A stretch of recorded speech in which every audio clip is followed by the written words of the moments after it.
అదే మాదిరిగా దత్తపుత్ర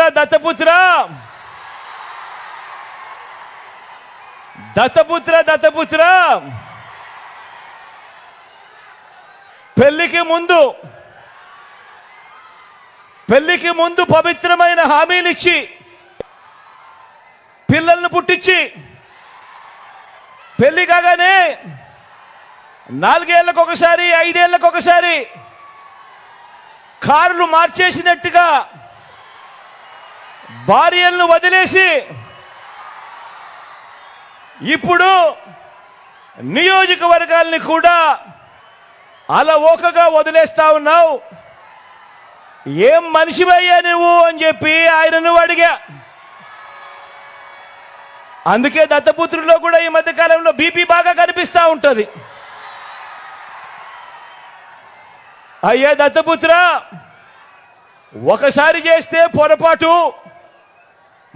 మళ్ళీ చేస్తే దాన్ని అలవాటు అంటారయ్యా దత్తపుత్ర.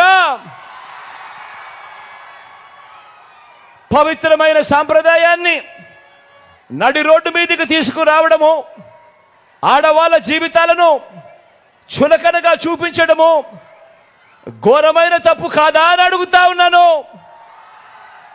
ఇది నేను అడిగితే తప్పు అట.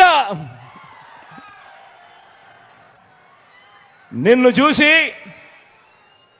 చూసి ఇదే తప్పు ప్రతి ఒక్కరూ కూడా చేయడం మొదలు పెడితే, ఇలా 5 ఏళ్లకొకసారి 4 ఏళ్లకొకసారి భార్యలను మార్చడం మొదలు పెడితే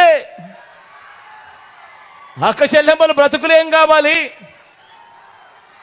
అని కనీసం ఆలోచన కూడా చెయ్యని ఈ పెద్ద మనిషిని నువ్వు చేస్తా ఉన్నది తప్పు కదయా అని అంటే చాలు, ఆ పెద్ద మనిషిలో కూడా బీపీ విపరీతంగా పెరిగిపోతుంది.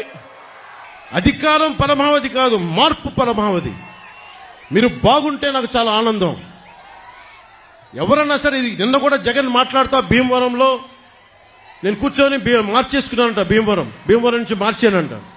ఏదైనా మాట్లాడితే కూర్చోబెట్టి వ్యక్తిగతంగా మాట్లాడతాడు.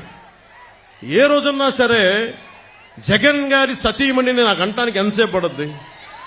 పెళ్ళాం అనే పదప్రయోగం వాడతామా మనం? అసలు ఈ దిగజారుడు ముఖ్యమంత్రి దిగజారిపోయాడు. నేను నిన్నే చెప్పాను, పొద్దున్న ఇందాక చెప్పాను, ఇతని మీద ఎలక్షన్ కమిషన్ కంప్లైంట్ చేయండి, దిగజారిపోయేలా మాట్లాడుతున్నాడని. కాదు, పెళ్ళాం అనే పదప్రయోగాన్ని మనం మాట్లాడతామా? అసలు ఆ స్థాయికి పబ్లిక్ డిబేట్ ముఖ్యమంత్రి అతను ఏంటో నాకు అర్థం కాదు. మీరు ఆలోచించండి ఒకసారి.